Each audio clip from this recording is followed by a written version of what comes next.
Seja muito bem-vindo a mais um episódio do podcast Valor em Negócios. E hoje, nesse podcast, a gente fala da trajetória profissional de pessoas que fazem a diferença no mercado, pessoas que se destacam em suas atividades. E eu estou aqui hoje com um parceiro, Pedro Uemura. Obrigado por ter aceitado o convite em participar desse episódio, Pedro. Obrigado você, Lázaro. Um prazer estar aqui. Imagina, eu que agradeço. O Pedro, eu vou fazer uma lista aqui, tá? Ele é piloto de avião, piloto de helicóptero, sócio e assessor de investimentos, sócio e diretor comercial no BGB, que é Brasil Golf Business, é isso? Exato. E sócio proprietário da Match Point Indaiatuba, que é uma academia de tênis de mesa. Cara, peraí, a gente está Perfeito. falando de área de aviação, investimentos e tênis de mesa, né? O muito conhecido como ping-pong, né? Ou Isso. parecido, as pessoas confundem, não é isso? Pode me corrigir, não tem problema nenhum, tá? Sim, sim, sim. Eu Não, tô não tem aqui para problema nenhum. isso, para desmistificar e começar a separar os nomes. É legal. Pra gente também não tem problema nenhum diferencial, falar ping-pong, mas tem uma diferença. A gente Tem, pode né? falar sobre isso, sim. Tá bom, maravilha. Então vamos lá. Pedro, antes da gente começar a falar a parte de negócios, sobre você profissional, me fala quem que é o Pedro como pessoa. Uma boa questão, né? É, primeiro, eu sou pai da Laura e da Luísa. Eu acho que a minha maior missão hoje é ser pai de duas meninas. Então, minha vida é em prol delas. Casado com a Camila. Hoje eu tenho 13 anos, indo para 14 anos junto com a Camila. Então, casei muito novo. Eu tenho 35 anos. Tudo aconteceu muito, muito novo, né? As coisas aconteceram muito rápido na minha vida. Mas eu sou um apaixonado por viver, um apaixonado por evoluir, um apaixonado por novas experiências. Então, esse é um pouquinho do Pedro. Que legal, cara. Legal. Pai de família, um rapaz novo, 35 anos. Muito bom. Vamos lá. Pedro, me fala uma coisa. Você tem três áreas de atuação aqui, pelo que eu tô vendo, né? E completamente distintas umas das outras. Mas você começou com que idade você começou a trabalhar? Qual foi a sua primeira atividade? Para depois a gente chegar onde você está hoje aqui. Como que você começou? Legal, eu acho que hoje uma das áreas que eu atuo, né, eu sou proprietário da Matchpoint, de uma das filiais da Matchpoint, né, as unidades, na verdade. Hoje a Matchpoint tem 8 unidades pelo Brasil, e eu sou sócio junto de um grande amigo e ex-parceiro de seleção brasileira, o Kazuo Matsumoto, aqui da unidade de Indaiatuba. Mas tudo começou quando eu tinha 10 anos de idade, quando eu entrei no tênis de mesa, né? E tudo foi muito rápido na minha vida, inclusive o tênis de mesa. Eu teve uma demonstração na minha cidade, na escola onde eu estudava, Uhum. e cidade pequena, eu morava em Capivari, uma cidade próxima aqui de Indaiatuba, onde eu moro atualmente. E quando um faz alguma coisa na cidade pequena, todo mundo faz, né? Então os Sim. amiguinhos, todo mundo faz junto. Então todo mundo começou a fazer aula de tênis de mesa, e aí com 4 meses apenas eu fui campeão de uma etapa da Liga Paulista de tênis de mesa. E aí, a partir daí, as coisas começaram a ficar mais sérias, enfim. E aí, eu comecei a desenvolver no esporte. Posteriormente, entrei na seleção brasileira Mirim, depois seleção brasileira infantil, seleção brasileira juvenil. Em 2005, foi a primeira vez que eu fui para a Europa. Tive uma experiência na Europa, joguei na Suíça, joguei na França. Até então eu já tinha viajado com a seleção, tinha jogado em Cuba, tinha jogado no Paraguai, tinha jogado em vários lugares. E aí, quando eu fui para a Europa, tive uma vivência lá de treinos, enfim. Eu conheci o meu atual sócio. Na época, o Kazuo Matsumoto já era seleção adulta, já era consolidado no circuito mundial. Fizemos uma grande amizade lá, que anos depois acabou se tornando num negócio, né? Hoje somos sócios, parceiros de negócio. Então, assim, minha vida começou com 10 anos de idade, profissionalmente, Sim. né? Fui 2 temporadas para a França, e na segunda eu vi que eu não queria mais seguir no esporte, né? Dos 10 aos 18 ali, praticamente, o esporte de alto nível, ele não é só flores, né? Como as pessoas acham, né? A Sim. gente olha hoje um atleta ganhando uma medalha olímpica, enfim, a gente não vê o que ele passou. Então, não é uma vida muito fácil. E a minha experiência na Europa me fez enxergar o futuro que eu queria para mim. E quando eu retornei da Europa pela segunda vez, eu falei, olha, eu não quero mais seguir no esporte, depois de 8 anos aí, né? Eu quero seguir para aviação. O meu pai foi piloto da Força Aérea, então desde moleque eu via as fotos, né, do meu pai, eu escutava as histórias, eu sempre fui apaixonado por avião. Uhum. E aí eu falei, olha, agora eu vou me dedicar à aviação. E aí com 18 anos eu voltei para o Brasil, comecei a trabalhar para juntar um dinheirinho, fiz meu curso de comissário de voo. Tá. Nesse meio tempo consegui um emprego na Azul Linhas Aéreas, em Viracopos, a empresa estava bem no comecinho, trabalhei em solo, né, trabalhei despachante de voo, check-in, enfim. Uhum. Terminei meu curso de comissário, me formei comissário e fui voar na TAM, dessa vez já como comissário de voo. Fiquei Uhum. alguns anos na TAM lá, nesse meio tempo aí eu fui fazendo meus cursos de piloto. Eu tirei primeiro a carteira de piloto de helicóptero, Uhum. posteriormente tirei a carteira de avião.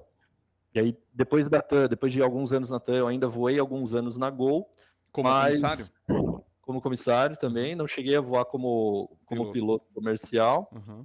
mas aí nesse meio, quando veio a pandemia, foi um momento de transição para mim profissionalmente, que eu percebi que a aviação parou, né? E minha primeira filha tinha acabado de nascer, eu falei, nossa, eu não posso ficar dependendo só da aviação. Tá.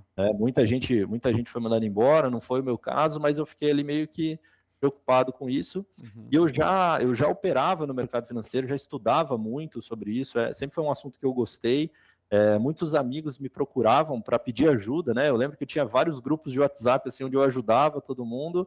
E aí, naquele período em que todo mundo ficou, né, trancado em casa, Sim. entre aspas, ali, a aviação a gente ficou no chão, Uhum. foi o período que eu mergulhei mesmo nos estudos e tirei todas as certificações que eu precisava para me qualificar e atuar no mercado financeiro. E aí, a partir desse momento, eu vi que não era a aviação realmente que eu queria seguir, era o mercado financeiro. Hoje eu sou assessor de investimentos, acabei me tornando sócio também do escritório onde eu atuo, e nesse meio tempo, aquela vontade sempre de empreender, ela começou a aflorar cada vez mais. Uhum. Eu acho que está muito ligado ao perfil de cada um, enfim, né?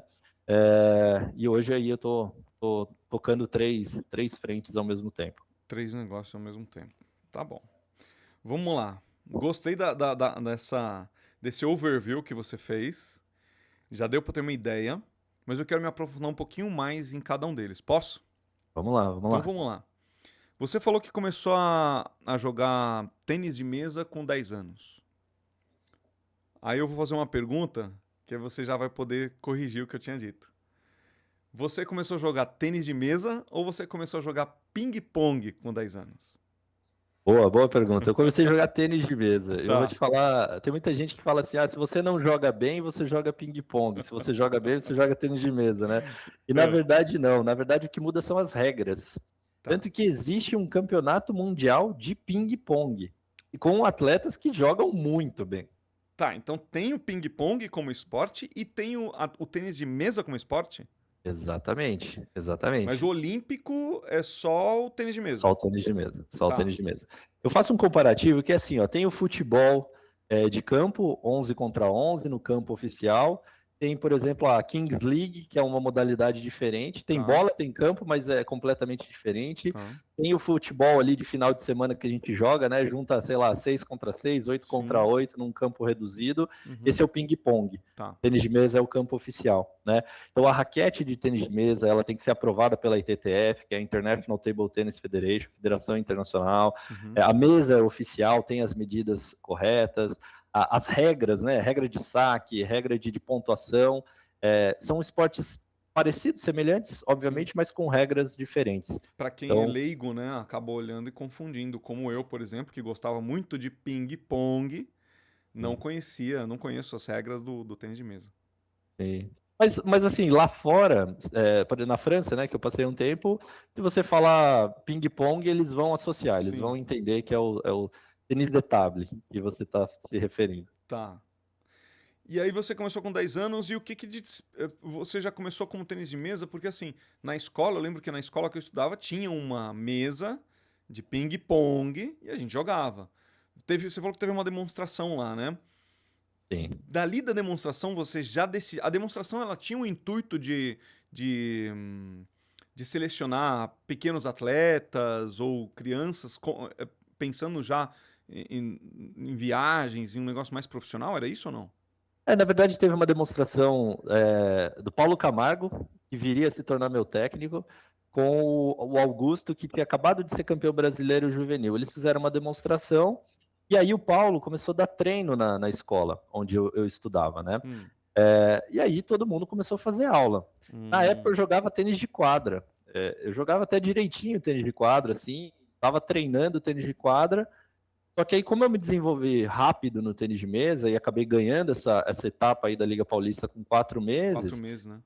a balança acabou pendendo para o tênis de Tênis de mesa, mesa. né? Tá, Então foi mais por conta disso mesmo. tá, entendi. Então, assim, aí você tinha aí você, ali, criança já, você já aprendeu a importância da disciplina, do treinamento. Como é que foi essa experiência aí? Entendi mais. Um dos motivos de hoje hoje eu empreender, né, com a Matchpoint, de eu ter aberto essa academia de tênis de mesa, Hum, é justamente todos os aprendizados que eu tive através do esporte, né? uhum, O tênis de mesa ele foi um dos esportes que eu pratiquei na minha vida, foi o esporte que assim eu mais me desenvolvi, uhum, mas ao longo dessa trajetória aí, eu acabei praticando outros esportes porque a escola onde eu estudava tinha uma cultura muito forte voltada para o esporte.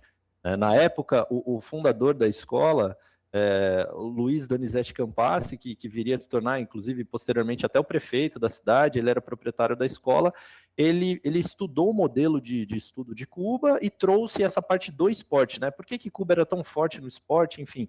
E ele trouxe várias modalidades para dentro da escola. Então a gente tinha xadrez, handebol, basquete, ginástica olímpica, tinham vários esportes dentro da escola. E era aquilo, né? A gente precisava experimentar um pouquinho de cada. E até é engraçado o que eu vou falar aqui. Eu já contei para poucas pessoas isso. hum. Vou abrir aqui para a tua audiência, ô, Lá Lázaro. vem, vamos lá. O meu técnico na época, ele me obrigou a fazer ginástica olímpica. Hum, A minha esposa brinca comigo até hoje. Ela fala assim: pô, mas você usava colã e tudo mais? sério? Ele me obrigou a fazer ginástica olímpica porque eu era alto para minha idade na época, né? Eu tinha 13 anos ali, né? Tava Eu acima da era média. alto, exato, eu era alto, só que eu não era forte, eu era fraco, né? Eu não tinha Uhum. músculo.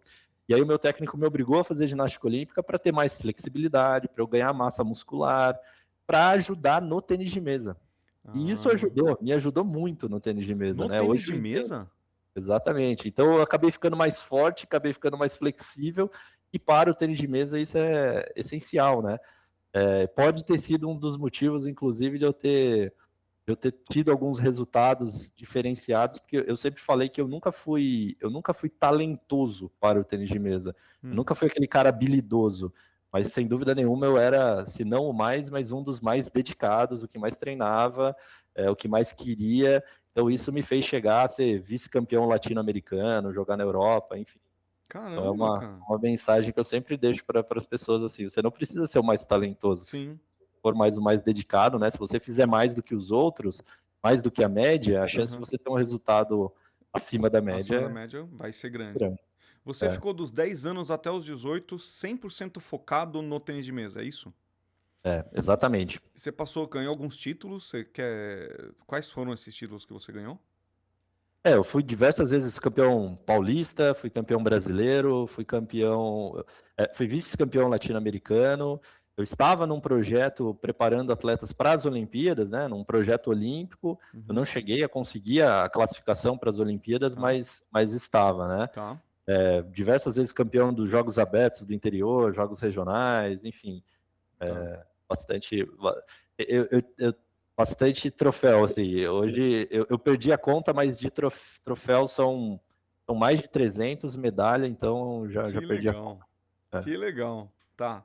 Bom, isso explica aí, né? 8 anos se dedicando ao esporte. E teve passagem pela Europa. Essa passagem pela Europa não foi só ir para Europa fazer um campeonato e voltar. Você morou lá, é isso? Eu acho que na segunda ida ou nas duas? Nas duas, né? Nas Porque duas. na Hum. primeira vez eu fui, fiquei 3 meses, porque era o que o visto permitia, né? Ah. Nas duas vezes, na verdade, mas o que acontece? A primeira vez eu fui, a gente ficou um tempo na Suíça, em Genebra, Uhum. então a gente visitou alguns clubes, fizemos vários amistosos lá. Na época eu ganhei do campeão suíço juvenil, foi um resultado bem expressivo assim aqui no Brasil.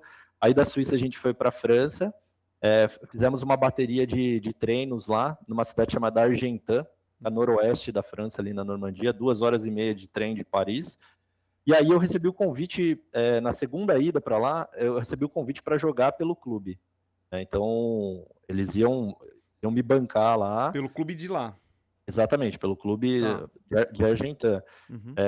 E aí foi nesse momento aí que eu precisava definir o que eu queria da minha vida, porque ou eu ia fazer minha vida lá na Europa, ou eu parava de vez e voltava para o Brasil e iniciava uma Foi vida aqui. um momento, como diz o Flávio Augusto, né, de inflexão ali, né?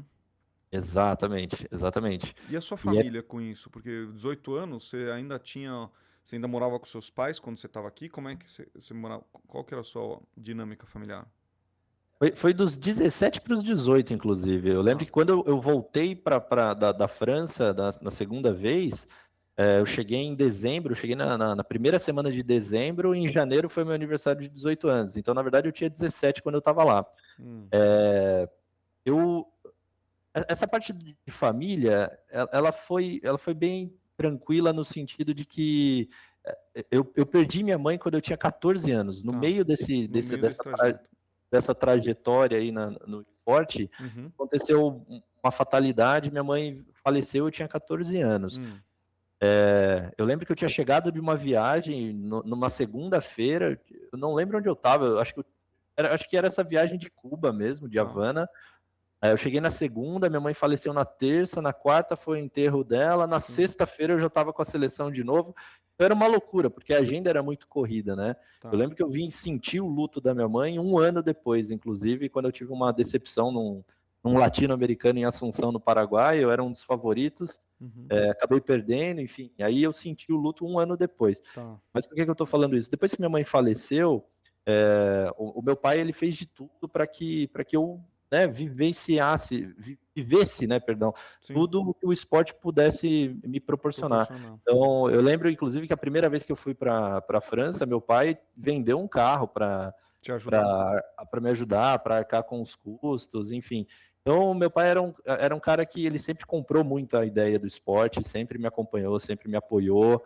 É, Mas também, em contrapartida, quando eu decidi sair do esporte, parar com o esporte, para me dedicar à aviação, Uhum. ele ficou muito feliz também, porque meu Ele pai já era tem. da aviação, né? Exatamente, ele tem 4 filhos e nenhum dos meus outros 3 irmãos seguiu na aviação. Ah, Então, o único filho ali que, não, pai, eu vou seguir o teu caminho na aviação aí, ele ficou bem feliz e ele entendeu também que era um ciclo se encerrando e que para mim isso estava legal. muito claro. Você teve um apoio bacana dele, então, né? Sim, sem Nesse dúvida. sentido, tanto no esporte quanto na transição de carreira, que é Sim, sim, fundamental, principalmente nessa idade, né? Com 17, exatamente. 18 anos, ali 19, até uns bons começos dos 20, a gente ainda tá meio indeciso, ou acha que quer uma profissão, mas não tem certeza ainda, tá naquele meio impasse, né? Mas Sim. esse apoio, ele é fundamental. Tá, aí, que você trouxe do esporte? Você trouxe alguma coisa do esporte para a aviação? Eu nem vou chegar na parte do investimento ainda e nos seus negócios de hoje. Mas para a aviação, teve alguma coisa que você sentiu diferença ali ou não?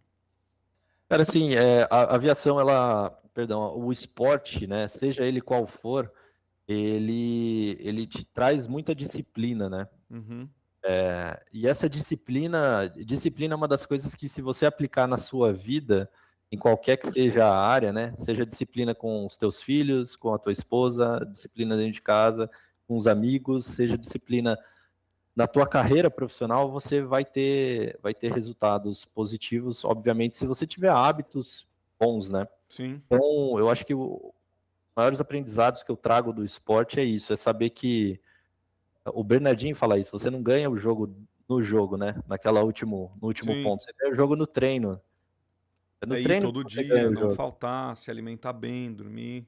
É isso? exato. Então, assim, na aviação eu era um cara que eu estudava muito, sempre fui muito de estudar, sempre procurei sempre procurei fazer um a mais, sabe? Minha mãe sempre, quando viva, ela sempre falou assim, tudo que você for fazer tem que ser o melhor, dê o seu Sim. melhor. Você pode até não ser o melhor, mas dê o seu melhor, né? Então, na aviação foi assim também, no esporte foi assim, enfim, tudo que eu faço até hoje eu tento ser o melhor. Legal. Tá. Você ali você teve uma passagem pela aviação e aí você ficou quanto tempo envolvido com a aviação? Deu 14 anos, deu Ah, bastante foi um tempo. tempo longo, Sim. tá? Porque você terminou com 18, você fez o início ali, 18 para 19, né? Você fez o início para aviação, ficou Exato. 14 anos na aviação. E aí você largou a aviação por causa da. Foi 100% por causa da pandemia ou tinha alguma coisa em você que pedia mais, alguma coisa diferente? Como foi? Boa. Você falou da É, pandemia, né? sim, sim. Ah, Eu já tinha na mente, depois de algum tempo na aviação, eu já tinha na mente que eu não ia seguir na aviação até me aposentar. Não tá. era o caminho que eu queria. E aí eu acho que tem muito a ver com o perfil, né? O perfil de cada um. Eu tenho grandes amigos que vão seguir na aviação e vão ser realizados e são felizes lá, e eu respeito todo mundo. Mas o meu perfil, eu tenho um perfil um pouco mais empreendedor, um perfil um pouco mais arrojado, um perfil um pouco mais meritocrático, tá? É até um Uhum, pouco duro o que eu vou falar aqui, mas, uhum, mas eu sou uma pessoa muito. Eu pretendo ser sempre transparente no que eu penso. sim. Na aviação, você pode ser o cara que mais se dedica, o que mais estuda, enfim, talvez você ganhe a mesma coisa que todo mundo. Sim. Né? Não é o teu mérito que define o teu retorno financeiro. Né? São poucos os que têm retornos muito acima da média por meritocracia ali no exercer a função. Esse é o Uhum, ponto. Eu tenho um perfil um pouco mais de tomar um pouco mais de risco, mas esse risco é o risco-retorno, né? Que eu tanto falo aqui com os nossos clientes hoje, o risco-retorno. Se você quer ter um retorno maior, um retorno exponencial, você tem que tomar um pouco mais de risco. Só uhum, que esse risco da vida está muito associado à meritocracia, ao que a gente faz. sim. Então, hoje eu tenho que matar um leão por dia, sem dúvida nenhuma. Mas foi uma escolha que eu fiz e eu sou muito feliz quanto a isso.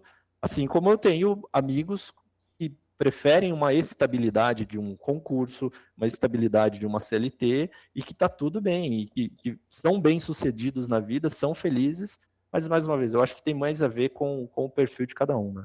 Tá. Você ficou. Quando você largou a aviação, você resolveu fazer essa transição para aviação. O que que foi mais difícil para você lar- largar ou deixar para trás, ou enfim, ali a renda todo mês, né? A segurança. Né? A gente fala segurança que a gente não sabe se a gente pode ser demitido, né? Mas Sim, a segurança, ou eu digo a falsa segurança, de todo mês ter o seu salário, sua renda, que geralmente isso pega para as pessoas que têm vontade de ter um negócio próprio, né? É o sim. medo de sair da segurança para poder empreender. Qual foi o seu? E quanto tempo levou essa mudança, né, da aviação para você começar um negócio próprio? Legal. Eu acho que a gente acaba tendo medo e problemas quando você não tem um planejamento, né? Hum, Seja no teu investimento, seja no teu planejamento de vida. Eu planejei esse momento de sair, tanto que eu fiquei 2 anos ainda trabalhando na aviação, como comissário de voo, e uhum. atuando como assessor de investimento. Hum, Então, não foi uma transição abrupta, né? tá. Eu fiz uma transição aí aos poucos. Quantas e quantas vezes eu estava. Teve vezes de eu estar em Miami, 4 dias lá, inativo, que a gente fala, né? Poderia estar passeando por Sim, Miami, eu estava dentro do quarto trabalhando. tá. Então eu tinha dois No trabalhos investimento. mesmo, no Já investimento, no na investimento. assessoria de investimento. Uhum. A aviação ela me trouxe muitos contatos, obviamente, né? Cada voo que você faz um voo com uma equipe diferente, você conhece lugares diferentes. Então ela me trouxe muito contato, acabou me ajudando um pouco nesse início carreira como assessor de investimento, mas me limitava na parte de agenda, né? Tá. Eu tinha que viver em função de uma escala de voo que a empresa pré-determinava onde eu ia estar, que horário que eu ia estar, que horas eu ia acordar, que horas eu ia comer, enfim, o que eu ia fazer. Sim. Então isso acabava me limitando um pouco na carreira como assessor, mas em contrapartida me deu bastante contato para iniciar essa carreira com um network aí, né, bem interessante. E aí, no momento que eu tinha atingido um break-even, assim, digamos assim, na carreira como assessor, a gente fez uma transição de uma vez. E aí, essa parte da falsa segurança, né? Uhum. A gente só vai saber quando a gente pula na piscina, quando a gente toma o risco, né? Sim. Financeiramente, minha vida acabou deslanchando muito mais do que quando eu tinha aquela segurança de ter um salário caindo todos os meses ali. Sim. Perfeito. E você, pô, em 2 anos você conseguiu atingir o break-even para poder fazer a transição total Sim, para a área de investimentos. E aí sim. você tá focado. E aí você ficou quanto tempo focado nos investimentos? Porque você tem mais dois negócios aqui, né? Você Uhum, tem aqui o BGB, Brasil uhum. Golf Business, que eu quero que você fale, se você não se importar, vamos falar dele Sim, também. E um pouquinho da Matchpoint, né? Mas como a gente já falou um pouquinho do tênis de mesa, eu ia falar ping-pong, hein? sim, Do sem tênis de problema. mesa, do tênis de mesa. Me fala, qual que você abriu primeiro? Então foi o Brasil Golf Business, conectado É, com a empresa de investimentos? o que que aconteceu? Depois que eu saí da aviação, eu comecei Hum, a ter um pouco mais de liberdade na minha agenda, né? sim. Eu havia conhecido em um restaurante um cara chamado Alexandre Carmona, a gente se conheceu uma vez num restaurante, o dono do restaurante nos apresentou, Hum, ele falou, não, Pedro, fiquei sabendo que você já deu umas tacadas de golfe, enfim, o Carmona aqui, ele tá começando um grupo de network através do golfe. Falei, pô, que legal, só que nessa época eu ainda estava na aviação e eu não hum. conseguia bater a agenda. Ah, você ainda Pra, estava pra... na aviação quando você Sim, conheceu o seu sócio. sim, Tá. exato. E aí, quando eu saí da aviação, 2 semanas depois, eu entrei em contato com ele. Eu falei, Carmona, tudo bem? Cara, agora eu acho que eu consigo bater uma agenda com você aí. Uhum, E aí foi quando eu participei do BGB a primeira vez. Isso fazem 3 anos já, isso foi em 2023. uhum. E aí acabei me tornando membro desse grupo. E depois de 3 anos, 2 anos e pouco, eu acabei me tornando sócio, né? Entrei para a sociedade. Então, eu não fui o fundador do BGB, Tá. o fundador do BGB foi o Alexandre Carmona, o Bruno, e hoje eu acabei me tornando sócio deles nesse negócio, né? E junto com tudo isso, a Matchpoint. E aí você pergunta assim, nossa, Pedro, mas como é que surge tudo isso, nessas oportunidades? Muito do escritório. Hum, Hoje, o escritório aqui, nós não trabalhamos somente com investimentos, né? uhum. Somos um full service financeiro. Então, a InvestSmart é o maior escritório em capilaridade da XP no Brasil, né? Hoje Tá. são mais de 30 bilhões de reais sob assessoria, mais de 150 mil clientes, então é um escritório muito grande, mas a gente não trabalha só com investimento. É, Hoje é um grupo econômico onde eu tenho praticamente todas as ferramentas financeiras para atender o meu cliente. Então, se o meu cliente precisa de crédito, eu posso estruturar um crédito via mercado de capitais, seja um financiamento, seja um consórcio, seja um home equity, o que quer que seja. Se o meu cliente precisa enviar dinheiro para o exterior, a gente atua com câmbio, com investimento lá fora, constituição de holding, patrimonial, offshore, seguros, plano de saúde, enfim. Por que eu estou falando isso? Porque a gente acaba é, percorrendo vários caminhos, pisando em vários setores, né? E aí a gente acaba se tornando um empreendedor naturalmente. O assessor hoje na InvestSmart, ele acaba empreendendo em vários ramos, né? E aí eu vi que existiam algumas oportunidades de mercado que foram surgindo, e aí acabei me tornando sócio do BGB, me tornando sócio com o Cazu, enfim, foi mais ou menos isso. Tá. O BGB, o Brasil Golf Business, fala um pouquinho pra gente. O que que você, como você se tornou sócio, mas o que que vocês fazem? Como que é o trabalho? O que que vocês, qual que é o objetivo de vocês ali? Legal. O BGB, ele utiliza do golfe como ferramenta para desenvolvimento, seja desenvolvimento do empresário, seja desenvolvimento da empresa, seja desenvolvimento de pessoas, né? Então a gente tem alguns produtos dentro do BGB, digamos assim. Um deles é o BGB Colab. Então, é um grupo de empresários que uma vez por mês a gente se reúne, tem uma dinâmica no campo de golfe, né? E depois do campo de golfe, no período da noite, a gente se reúne num restaurante, onde tem toda uma dinâmica ali, e a gente foca no desenvolvimento dos empresários, né? Na resolução de problemas empresariais. Hoje você ser empreendedor é muito solitário, né? Às vezes você não tem com quem compartilhar ali, nem os seus problemas, nem escutar problemas dos outros, né? E é muito libertador quando você descobre que o teu colega ali, o teu empresário, colega empresário, às vezes tem um problema semelhante ao seu. Sim. Ou já passou por um problema que você está passando, enfim, e pode te ajudar, né? Então o BGB ajuda, né, esses empresários a solucionar problemas corporativos e também a fazer negócios, né? Mas o BGB também atua hoje na área corporativa, então a gente atua fazendo eventos para empresas, e aí seja qual for a demanda dessa empresa, né? O Alexandre Carmona, ele tem um desenvolvimento na parte de team building, na parte de desenvolvimento pessoal, de alta performance há muitos anos, é uma referência de mercado. Então tem empresas que nos procuram para fazer trabalhos com equipes, trabalhos com times, né? Olha, eu preciso que meu time comercial tenha uma comunicação mais assertiva, eu preciso que os setores da minha empresa se conversem melhor, eu preciso focar em performance, eu tenho um time de executivos aqui que a gente precisa focar em performance, enfim. E a gente utiliza do golfe como ferramenta. Do esporte. Né?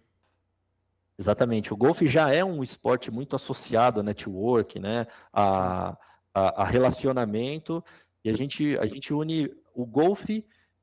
A gente fala assim, no Brasil, se você quer conhecer alguém, se você quer conhecer uma pessoa, o que a gente faz? A gente convida essa pessoa para jantar, para um almoço, né? Sim. Ou um happy hour, enfim. Mas ali na mesa, a gente vai ver como essa pessoa trata o garçom, como é que é a conversa dessa pessoa, a gente vai conhecer um pouquinho mais essa pessoa, Sim. né? Lá fora, nos Estados Unidos e na Ásia, é muito comum você convidar a pessoa para ir para o campo de golfe. Obviamente, quem joga, né? Por quê? No campo de golfe, a gente passa 3, 4, 5 horas com essa pessoa ali. E é um esporte que exige não, mas ela vai mostrar se você é uma pessoa resiliente, se você é uma pessoa honesta, como é que você lida com objeções, como é que você lida com as suas emoções, enfim. O BGB une as duas coisas. A gente pratica o golfe e senta junto para jantar e falar sobre negócios, né? Então, é um modelo que foi desenhado aí pelo Bruno, pelo Alê, e que vem dando muito certo, e o BGB está crescendo bastante. Que legal. Você tinha até comentado que a forma de fazer relacionamento, ela é de ter uma proposta diferente, né? Porque a gente está muito acostumado a ver grupos de network, rodadas de network, mas a gente vê muita gente nessas rodadas. O que eu vejo é muita gente querendo vender e pouca gente querendo comprar. Mas você disse que vocês têm um direcionamento diferente, tem uma cultura diferente. Você pode compartilhar? Porque eu achei muito interessante. Sim, sim.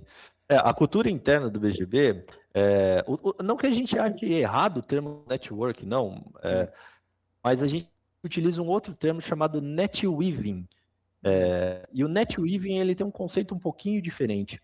No network, né, quantas reuniões e grupos você já não foi, e você estava se apresentando ali, falando com alguém, né, sobre o que você faz, e visivelmente essa pessoa não estava interessada no que você faz, ela já estava ansiosa para falar o que ela faz, para ela te vender, para ela ganhar alguma coisa com aquilo, né? Eu acho que por isso que hoje em dia o termo network, muita gente associa a uma coisa não tão bem vista assim, Sim. não tão natural, exato. O netweaving, a cultura que a gente cria dentro do BGB é o contrário. É sutil, mas faz toda a diferença, que eu quero me aproximar do Lázaro e entender o que você faz, o que tua empresa faz, qual é o teu negócio, para que olhando para dentro da minha empresa, olhando para dentro do meu vínculo, do meu grupo de relacionamento aqui, dos meus clientes, como é que eu posso te ajudar? Porque se eu estou fazendo isso por você, tem alguém fazendo isso por mim. E é muito mais assertivo essa forma de fazer negócios, né? E é impressionante, porque quando eu te gero valor, olha, Lázaro, deixa eu ver como é que eu posso te ajudar, e eu realmente fizer isso de uma forma genuína, e eu gerar valor para você, Com vontade mesmo, né? vontade, exato, naturalmente, vai... Eu vou ter um retorno do teu lado, naturalmente, né? Isso é provado cientificamente, né? A gente, quando alguém gera valor para a gente fica com aquela sensação de, poxa, eu preciso retribuir isso de alguma forma, né? Sim. Então, os negócios acontecem de uma forma muito natural dentro do BGB, as amizades são construídas de uma forma muito natural, e as pessoas que frequentam ficam encantadas, porque até então isso não é o normal, Não é né, o no normal, nosso né? país. Eu gostei dessa diferença, porque geralmente o que a gente vê é isso, né? Eu quero falar sobre mim, eu quero mostrar meu trabalho porque eu quero vender, eu quero ganhar meu dinheiro e assim por diante. E esse Exato. conceito é totalmente diferente. É o inverso, né? Quanto mais eu ajudo, mais eu faço, mais eu contribuo com alguém, mais a pessoa vai sentir a reciprocidade, né? Mais ela vai se sentir. Não é obrigação, mais ela vai sentir vontade de retribuir, né? É igual Exatamente. conversa de vizinho, né? Você emprestou uma ferramenta aqui e tá, a pessoa, não, eu te devo uma, ó, vamos fazer churrasco. Faz churrasco na sua casa, mas vamos fazer na minha, né? Aquela troca natural e que fica super saudável e é assim, gera bons relacionamentos. Cria-se um ambiente muito acolhedor, no sentido de que eu posso olhar para o Lázaro e ver como é que eu posso te ajudar. Só que hoje, por exemplo, são 30 e poucos membros do BGB fixos, são 30 e poucos empresários olhando para o Pedro e preocupados como é que eles podem me ajudar, né? Então, é um ambiente ali muito acolhedor e que, enfim, Não as tem coisas preço. acabam acontecendo naturalmente. Legal. Tá. Então vamos lá. Smart Invest. Investe Smart. Invest Smart é a primeira. Aí o BGB, segundo. E aí você chegou na Match Point. Exato. Você disse que chegou na Match Point, você fez uma sociedade, né, com uma pessoa que te acompanhou lá na infância. A gente se conheceu, Como- ele era um ídolo, essa história é legal Eu vi porque... um post seu esses dias, inclusive, não foi sobre isso que você Sim, postou? exato. Ele era Era não, ele é um ídolo até hoje. Mas quando eu comecei a jogar lá, quando eu tinha 10 anos de idade, eu tinha 3 posters no meu quarto de jogadores da seleção brasileira adulta na época, Ah, né? Era o Thiago Monteiro, o Bruno Anjos e o Kazuo Matsumoto. Eram 3 posters autografados por eles. Num torneio que a gente tinha ido, eles tinham ido lá assinar esses posters, né? Para os atletas. Enfim, e aí anos depois eu acabei indo para a seleção brasileira, tive essa oportunidade de ir para a Europa, e quando fui para a Europa, fui ajudado pelo Thiago Monteiro, que mora até hoje em Argentã, hum, e o Kazuo Matsumoto jogava por Argentã, jogava nesse clube. Então esse período que eu fiquei lá, a gente acabou ficando muito amigo, a gente dividiu a mesma casa, né? E a gente pensa muito parecido, enfim, ficamos amigos. Quando eu parei de jogar, cada um seguiu o seu lado. O Kazu ainda seguiu jogando, né? O Kazu participou de algumas Olimpíadas, inclusive, jogou sim. as Olimpíadas do Rio de Janeiro, as Olimpíadas de Londres. Então ele continuou no esporte e eu segui minha carreira profissional por outro caminho. Uhum. Mas aí, anos depois, a gente voltou a se encontrar. Dessa vez, o Kazu como meu cliente nos investimentos, né?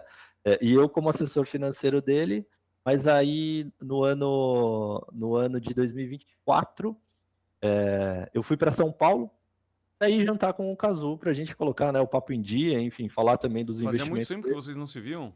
Ou vocês tinham até um Fazer, certo, fazer. uma manutenção de relacionamento ali, né? A gente sempre se falava, mas como o Kazu viajava muito, né? Ele Ah, jogou na França, depois jogou na sim. Polônia, enfim, ele viajava bastante, a gente se via pouco. Uhum. Mas aí quando a gente se encontrou, num jantar despretensioso lá, ele falou, Pedro, olha, eu comecei a Match Point aqui em São Paulo, estou com 3 unidades e estou querendo sair daqui da cidade de São Paulo. Eu tenho um propósito muito claro na minha cabeça, onde eu quero chegar com esse negócio. O Kazu ele tem um objetivo de ter 1 milhão de praticantes de tênis de mesa no Brasil. e eu vou ajudar ele a chegar nisso Legal. também. E aí ele falou, cara, vamos abrir uma match point aí em Indaiatuba?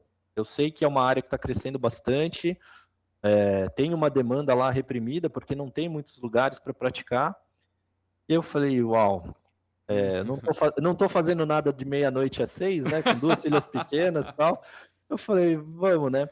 Mas o que me tocou ali naquele momento foi o seguinte, eu sempre carreguei comigo uma sensação de que eu precisava devolver para o mundo tudo que o esporte me proporcionou. Uhum. Eu não vim de família rica, meu pai precisou vender o Sim, ninho que ele tinha para eu ir para a te Europa a ajudar primeira vez. com a viagem para a Europa.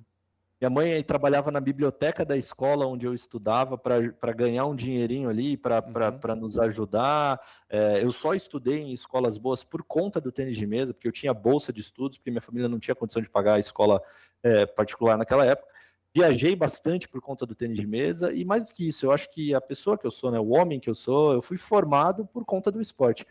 E eu acho que quanto mais esporte a gente tiver no nosso país, melhor esse país vai ser. Tem coisas que uma criança ela só vai aprender dentro de um tatame, dentro de uma piscina, dentro de uma quadra ou numa mesa de tênis de mesa, né? Com um professor ali ensinando o que é disciplina, ensinando o que é chegar no horário, ensinando o respeito, né?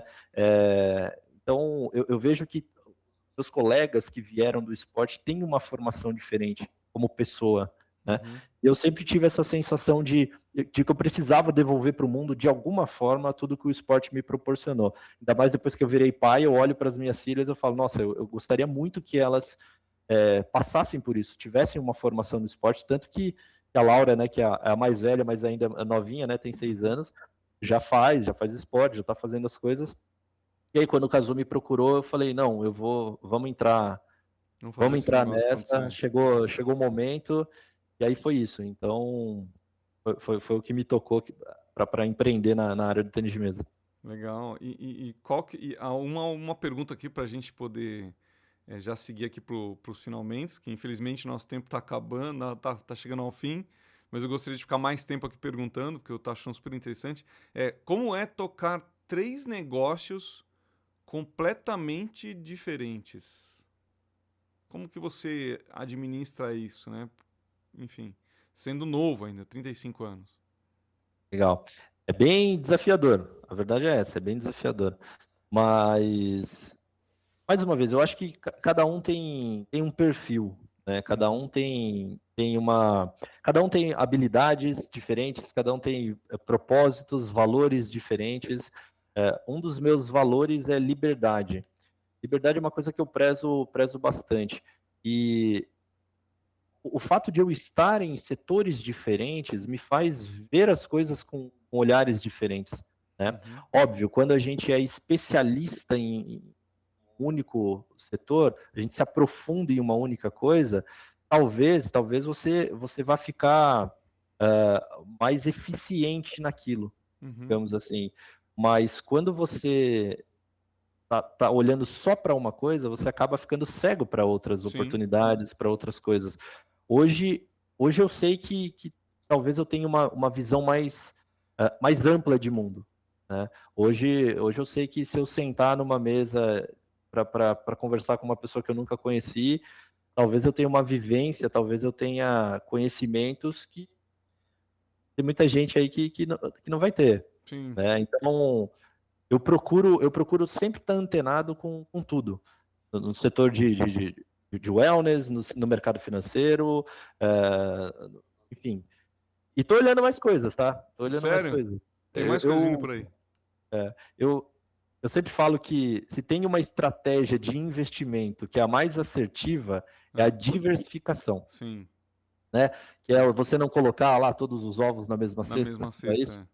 Então, o que eu falo, eu faço. Hoje eu tenho alguns ovos espalhados em algumas cestas. Né? Uhum. Isso me gera pessoas diferentes, me gera conexões diferentes, me abre portas diferentes e também me traz conhecimento amplo aí, que isso me faz bem. Enquanto eu tiver energia, enquanto Deus me permitir, vou acelerando em todas as áreas aí. Muito bom, mas você é novo ainda. Tem muita coisa, muita lenha para queimar, né? Só tá Se aprendendo Deus e já quiser, aplicando amém. muita coisa legal. O Pedro Eu conheci o Pedro, a gente se conhece, eu acho que tem uns 3 anos, mais ou menos, quatro Mais ou anos. menos. A gente se conheceu por acaso em uma festa de aniversário dos nossos filhos, né? Estavam Sim, ali sim. na mesa em comum. E me chamou muito a atenção a postura do Pedro, o jeito de conversar, uma frase que ele falou, né? Que a gente não ouve todo dia. Ele falou assim para mim, a gente estava conversando sobre o que cada um faz e tal. Ele falou uma frase, poxa, pô, legal, eu gostaria de saber como é que eu posso te ajudar.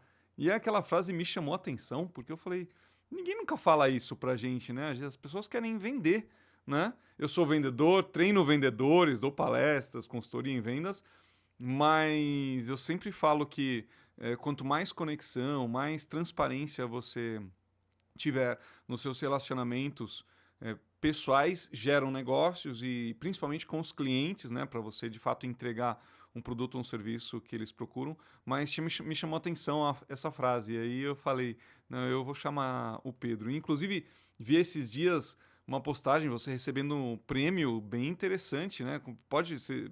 Eu ia finalizar, mas eu vou pedir para você falar sobre esse prêmio para a gente.